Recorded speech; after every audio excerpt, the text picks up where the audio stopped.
Bonjour tout le monde, on est samedi, c'est les vacances pour beaucoup de personnes, mais pas pour nous. Non, non, non. Alors aujourd'hui, on est super fiers d'accueillir un médecin. Un médecin spécialiste en nutrition, c'est ça, Emmanuel, et aussi, donc tu es médecin en crèche. Exactement. Voilà. Et c'est un médecin en plus qui est maman de 3 enfants. Oui. Des petits-enfants qui ont quel âge déjà? 6 ans, 3 ans et 1 an. Wow. Donc je pense qu'elle va pouvoir nous donner plein d'astuces, nous rassurer sur la santé de nos enfants. Alors je voulais juste te dire en préambule, Emmanuel, que c'était super agréable de venir voir un médecin sans être malade. Et encore ça moins avec rassure, mon enfant. C'est pour des conseils. C'est ça, exactement. Ça va nous apporter plein de petits conseils précieux. Alors aujourd'hui, on va parler d'un sujet qui préoccupe tous les parents, c'est l'alimentation de nos bébés et de nos enfants. On a choisi plusieurs catégories, enfin plusieurs thèmes, qui sont évidemment le lait, la diversification, les troubles alimentaires, les fameux RGO, donc tu nous diras exactement ce que c'est. Alors c'est vrai qu'au début, donc, on ne va pas rentrer dans la polémique du biberon ou du lait maternel, chacun fait comme il veut et comme il peut. Mais il arrive malheureusement que nos enfants, nos bébés ont des soucis de digestion lorsqu'ils prennent effectivement le lait, maternel ou non, et qu'un bébé puisse régurgiter. Donc c'est les fameux RGO. D'abord, qu'est-ce que c'est qu'un RGO? Alors un RGO, c'est ce qu'on appelle un reflux gastro-œsophagien. C'est le contenu de l'estomac qui va remonter dans l'œsophage et qui vient irriter l'œsophage parce qu'il est acide en fait. Pour digérer, on a besoin d'acidité. Et du coup, quand ça remonte dans l'œsophage lui est pas prêt à recevoir cette acidité et du coup ça fait mal. Et ça fait mal. Et forcément. Mais ce qu'on connaît nous quand on est adulte, on a mal. Quand on est enceinte, on a Alors à partir de quand on doit consulter justement? Alors c'est pas facile parce que autant quand on est adulte, on sent la douleur, quand c'est notre enfant, il sait pas encore le dire, il sait pas les régurgitations, la régurgitation c'est quand il y a un contenu qui remonte, donc par exemple le lait qui va remonter dans la bouche. C'est complètement normal parce que quand l'enfant est bébé, entre même 0 et 3 mois, en fait, la maturation du système digestif n'est pas encore atteinte. Le muscle qui vient fermer, le espèce de petit clapet qui est au-dessus de l'estomac pour éviter que ça remonte n'est pas encore complètement formé. Et du coup, il y a un temps d'adaptation. Il est souvent couché. Tout ce système-là fait que du coup, on a des régurgitations spontanées qui sont spontanées, non douloureuses, qui ne sont pas forcément accompagnées de pleurs. Quand il régurgite sur votre épaule, vous en avez plein partout, mais lui, il pleure pas. C'est bien désagréable ce genre de petit. Vous pleurez parce qu'il faut vous changer, mais lui, il pleure pas du tout. Donc ça fait pas mal une régurgitation comme ça. C'est le reflux, un reflux plus important qui va être douloureux. Et effectivement, on commence à se poser les questions quand l'enfant il pleure à chaque tétée ou à chaque biberon, quand il n'est pas confortable, quand il va plus vouloir manger, parce que parfois ils veulent plus le biberon parce qu'ils vont se dire bah, ça me fait mal, alors je vais arrêter de le prendre. Tous ces petits signes-là, même parfois ils perdent du poids parce qu'ils du coup ils mangent moins. Tout ça doit effectivement amener à consulter. Mais les pleurs, en général, c'est quand même un des premiers signes. En fait. Notamment si, et ça arrive parfois, que son enfant dorme très bien et tout d'un coup se réveille en hurlant. Ouais. Ça peut être un signe, ça aussi? Alors, un enfant qui hurle, ça peut être tout quand même. Oui, c'est vrai. Mais si on a l'impression voilà, il s'endort et puis qu'au bout de 15 minutes, normalement, un enfant, ça doit dormir un peu plus que 15 minutes. Enfin, j'en parle parce que les régurgitations, ma fille en a encore aujourd'hui à 8 ans. Ah oui, d'accord. Non, elle a une hernie hiatale. Donc ça, c'est un autre sujet, mais j'en parle parce que je vois qu'il y a des mamans qui sont toujours un peu inquiètes par rapport à ça. Mais c'est vrai qu'un des signes, ça peut quand même être tout d'un coup un enfant qui se réveille subitement. Un enfant qui va, à partir du moment où il est dans la position allongée, du coup, c'est un espèce de bol. Du coup, l'estomac, ça va être comme un bol. Vous le renversez. Du coup, ça peut favoriser en fait la remontée dans l'œsophage et du coup augmenter le sentiment de régurgitation. Donc après, effectivement, déjà il pleure, il faut le rassurer, il faut le remettre à la verticale, voir si ça le réconforte. Et puis après, il faut ou en discuter avec le pédiatre si ça le répète souvent, parce qu'effectivement, s'il pleure une fois dans la nuit, ça c'est rien. Mais si ça se répète plusieurs fois et souvent pas très loin après le biberon, il faudra en discuter avec son médecin ou son pédiatre. Et puis après, vérifier un petit peu tout ce qui est autour de la préparation des biberons, être sûr qu'on prépare bien les biberons. Quand on donne à manger un bébé qui a des reflux de façon régulière, il ne faut pas hésiter à faire des pauses. Oui. Même s'il hurle. Même s'il hurle, mais du coup, en fait, quand il boit son biberon, que ce soit à la tétée ou avec le biberon, il avale de l'air, en fait. Et c'est aussi cet air qui, du coup, va contribuer à distendre de façon trop importante ce tout petit estomac qui est encore très très petit. Et du coup, quand il mange, dès qu'il y a de l'air, si on continue de lui envoyer, il n'a pas le temps de faire passer ça. Et le fait de faire son rot lui permet effectivement parfois de régurgiter sur l'épaule. De partir en réunion avec la grosse patate sur l'épaule. Mais ça lui permet de faire évacuer ce surplus d'air. Et du coup, après, le bébé est quand même mieux. Et puis reprend le biberon. On peut même des fois le changer, en fait. Le fait de changer sa couche, du coup, lui permet de réévacuer à nouveau l'air. D'accord. À nouveau, en fait. Et de reprendre le biberon derrière. D'accord. On a justement une question d'Élodie là qui nous disait bonjour, comment faire la différence entre des reflux et des coliques. On va y venir. Ouais, on va y venir parce que c'est vrai que ça se manifeste souvent pareil, puisque c'est des douleurs qui sont souvent finalement à peu près au même moment. Alors le reflux peut être beaucoup plus précoce par rapport à la prise du biberon, mais c'est souvent après les repas et ça va être des pleurs, mais ça va être un sentiment d'inconfort, parfois d'agitation. Dans les coliques, on peut avoir un peu plus de gaz, un peu plus on sent qu'il y a des gaz, un ventre qui est un peu plus douloureux et il se tortille un petit peu plus. On a amené d'ailleurs notre nounours. Ah, tu l'avais nounours, on nous a bien. On a nounours. C'est bébé. Oh, c'est génial. Alors ça, c'est le bébé. Je l'ai piqué à mes filles, ça a été très très dur. Le pauvre. On va le soigner. Alors peut-être que justement, tu as des petits conseils à nous donner quand tu veux. On parle de coliques d'ailleurs ou de coliques? Alors pour les coliques déjà, on parle de coliques, pardon. D'accord. Coliques, les coliques c'est autre chose, c'est une inflammation du côlon. Rien à voir. C'est des maladies inflammatoires, rien à voir. Donc les coliques, c'est les coliques que vous avez quand vous avez mal au ventre et avant d'aller à la selle, c'est les mêmes douleurs, ça peut faire très mal, c'est des spasmes. C'est vraiment des douleurs de spasmes au niveau du ventre. Et en fait, c'est aussi un peu comme le reflux, c'est lié au trop-plein, à trop d'air. D'accord, pareil. Mais ça vient plus tard. Ça peut venir un petit peu plus tard par rapport au reflux qui arrive vraiment au moment où l'estomac est plein, puisque ça va arriver au moment où ça arrivera dans le... On n'a pas du bébé. On n'a pas du bébé.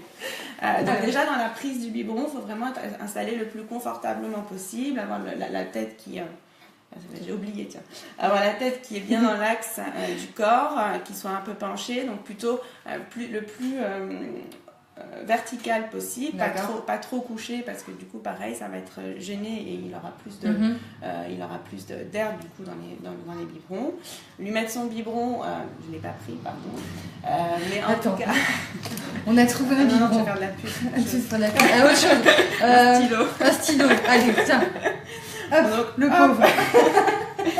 On met le biberon le plus vertical possible. Il faut surtout que la tétine soit la plus remplie de lait en fait. Ouais, ça, il faut parce faire que attention. si c'est un peu penché et du coup il y a de l'air, ça augmente aussi l'air qui va rentrer. Donc quand ils sont petits surtout, il ne faut pas hésiter à privilégier les petits biberons.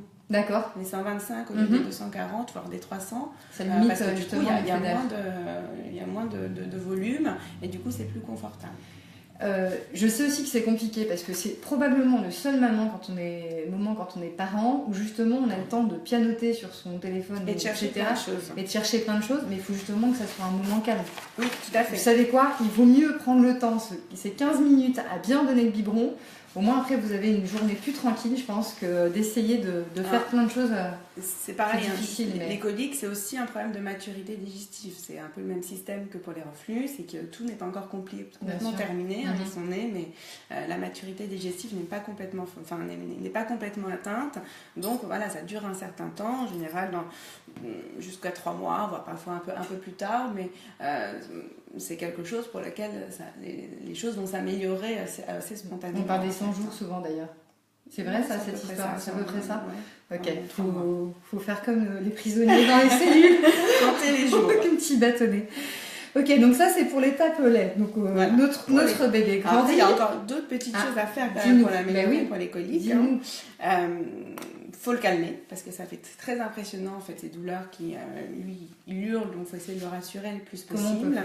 Il y a des positions qui peuvent être plus confortables. Je retourne bébé, mais je lui tiens bien la tête. C'est la portée comme ça en fait. Donc c'est la balade sur le bras. D'accord. Excusez-moi, il n'y a pas tout à fait la bonne taille non plus. La balade sur le bras avec la ventre appuyée sur le bras, sur ça soulage pas mal. Il y a plein d'autres petites choses, les massages en fait, on parle aussi des massages. Alors, après, c'est des petites choses qui peuvent améliorer. Des fois, il y en a une qui est plus efficace que l'autre. Des fois, malheureusement, il n'y a pas grand-chose qui est efficace. On galère un peu. Donc, on part du nombril et puis on fait des massages dans le sens de la... Vous voyez? Non, je sais pas. On voit ou pas? Oui, je pense. Dans le sens de la circulation, en fait, dans le sens des aiguilles d'une montre, pour favoriser justement le transit et puis le circuit, en fait. D'accord. Et du coup, je vais même regarder sur... j'ai entendu parler d'une autre méthode, un américain, qui s'appelle Robert Hamilton, qui apparemment fait un truc qui a l'air de marcher. Donc pour les parents désespérés, ça peut valoir le coup quand même. Si j'avais eu ça, c'est maintenant, ma fille est grande, que j'ai ça. C'est en fait les bras croisés sur le torse, comme ça. D'accord. Hop, on lui croise les bras. On lui maintient du coup comme ça la tête et le bras. On met la main en dessous de ses petites fesses et on maintient à 45 degrés à peu près parce que sinon il y a le risque que la tête tombe. Et puis en fait on le bascule comme ça et puis on peut même le basculer dans l'autre sens. Pas mal. Et vraisemblablement ça les calme bien. C'est une super astuce. Donc, ça. Voilà, en dernier cours, je pense que quand on est dans cette situation, il faut tout essayer. Donc c'est ça. Alors si vous nous direz les jeunes mamans, vous testerez, vous nous direz. Génial quand même. Voilà, on va poser bébé. Salut bébé. Alors justement, bébé grandit. Ouais. Bébé grandit et on arrive à la diversification. Oui. Donc ce fameux moment qui est plutôt très sympa. Où on donne les premiers pots. Ça reste toujours ça fait des super photos en plus. À quel âge est-ce que ça intervient cette diversification? Alors, le discours des médecins, le discours des habitudes, tout ça, ça change pas mal en fait. Il y a eu des vagues qui disaient de faire avant 4 mois et des vagues qui disaient de faire après 7 mois. Globalement, il semble qu'on ne fait pas de mal à le faire dans les 5-6 mois et c'est en général ce qui est fait en France. D'accord. Voilà, donc entre 5 mois et 6 mois, c'est pas mal. D'accord. On a une question, je reviens du coup mais c'est vrai qu'aussi on n'a pas parlé des constipations, ça peut arriver aussi. Oui. Ça aussi c'est dur. Est-ce qu'il faut obligatoirement donner des médicaments ou est-ce qu'il y a un moyen? Il y a des os? Alors il y a des os déjà en mixant les os avec des os. On a le droit de citer ou pas? Tout le monde les cite, on les connaît, ça commence par un H, voilà. Ça finit par A. En mixant un peu les os, en changeant d'eau, parce que parfois on utilise des os qui vont augmenter un peu la fréquence de la constipation. Donc là aussi, il ne faut pas hésiter à en reparler au médecin pour qu'il vous aide. Alors pareil, on n'a pas discuté, mais même que ce soit pour les coliques ou pour les reflux, il peut y avoir aussi des laits qui sont plus ou moins indiqués que d'autres, en fait, qui peuvent améliorer les choses. Il ne faut pas non plus trop changer de lait tout le temps, parce qu'après, d'abord, on n'y comprend rien, et puis le bébé, il a du mal à s'adapter. Mais en tout cas, on peut déjà modifier les os, parfois, et puis s'il y a besoin, modifier les laits. Ok. Donc, pour revenir Avant la diversification. Avant la diversification, oui, parce qu'on est sur l'alimentation. Donc là, on va revenir justement sur les petits pots. Alors, il y a des enfants qui adorent ça, qui s'y mettent très rapidement. On commence souvent par les fameuses carottes, parce que c'est un légume qui est assez doux et sucré.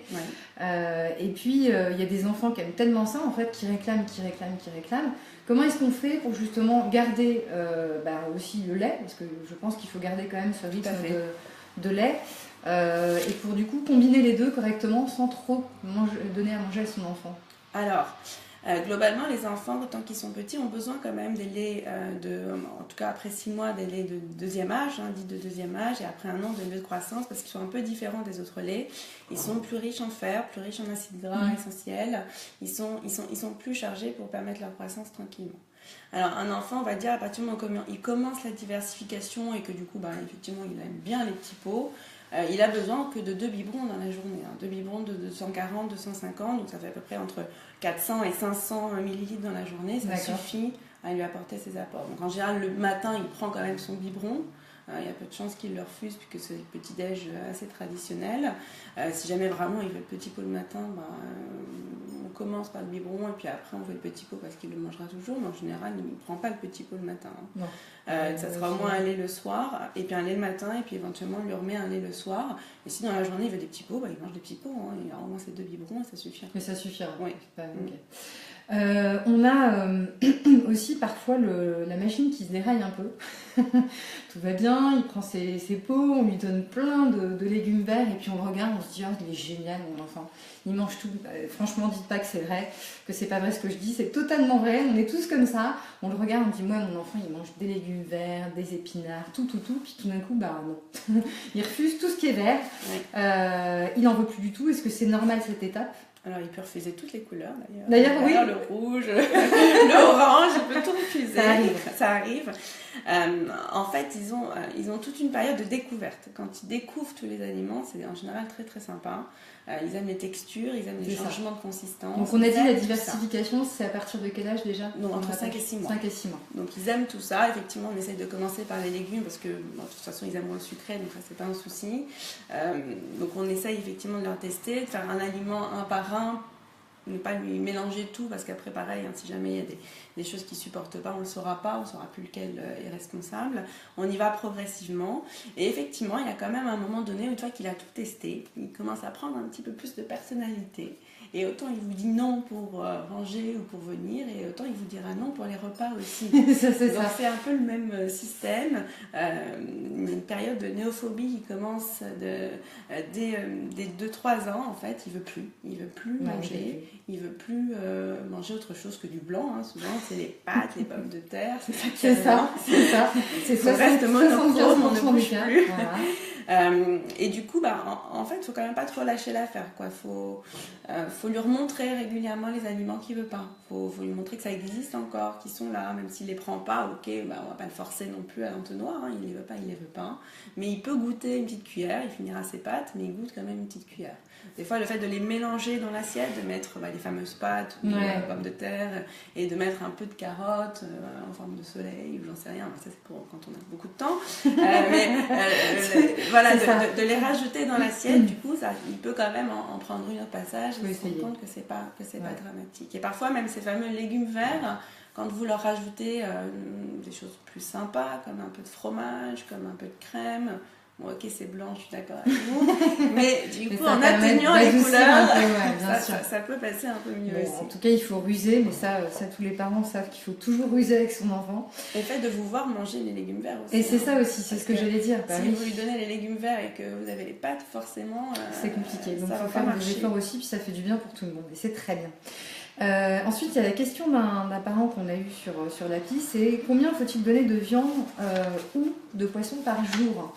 Je crois qu'il faut donner au moins un poisson ou une viande par jour. Est-ce que c'est vrai ça? Est-ce que ça s'applique Alors, globalement, oui, il faut donner au moins une fois de la viande ou du poisson par jour. Les quantités, par contre, ils avaient quel âge? Bon, il n'y avait pas d'âge. Hein, il n'y avait pas d'âge, non, mais en crèche, souvent on le fait ça. Les quantités vont varier en fait en fonction des petits enfants ou des plus grands enfants.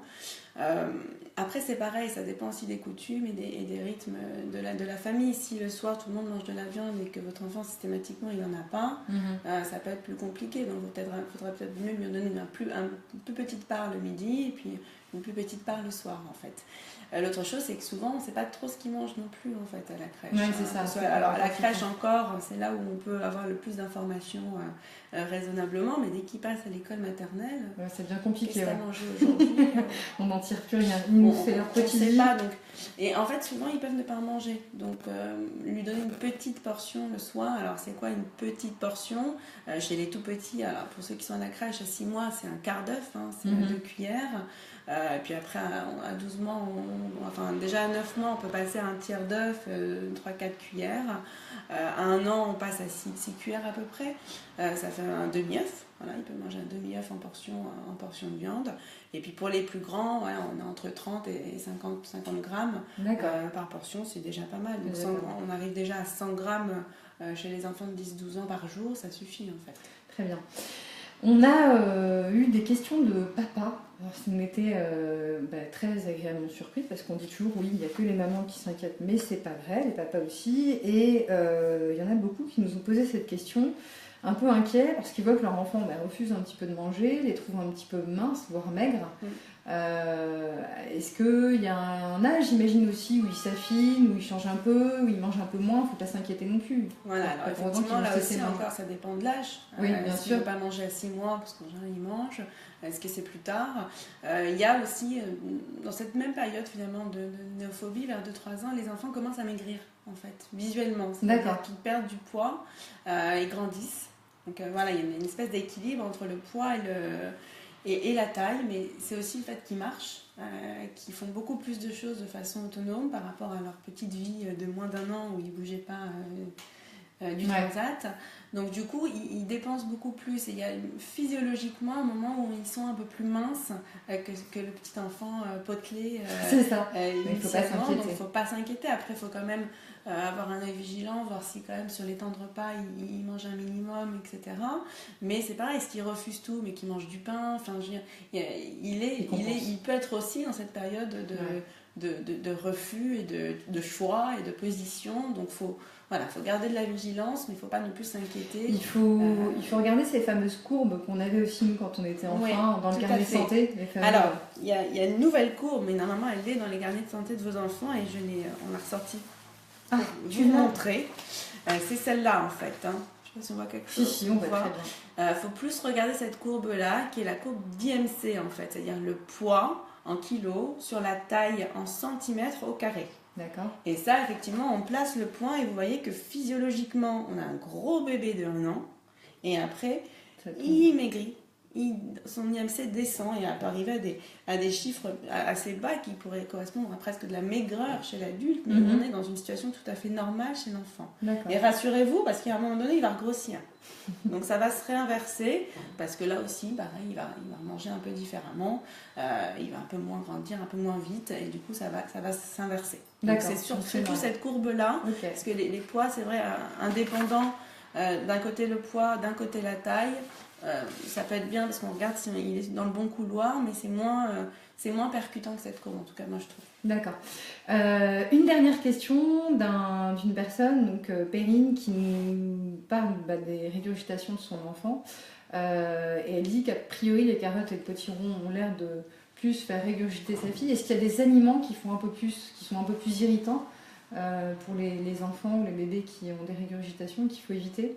Alors, normalement, la régurgitation, on est quand même chez les enfants plutôt petits, bébé. En fait. Hein.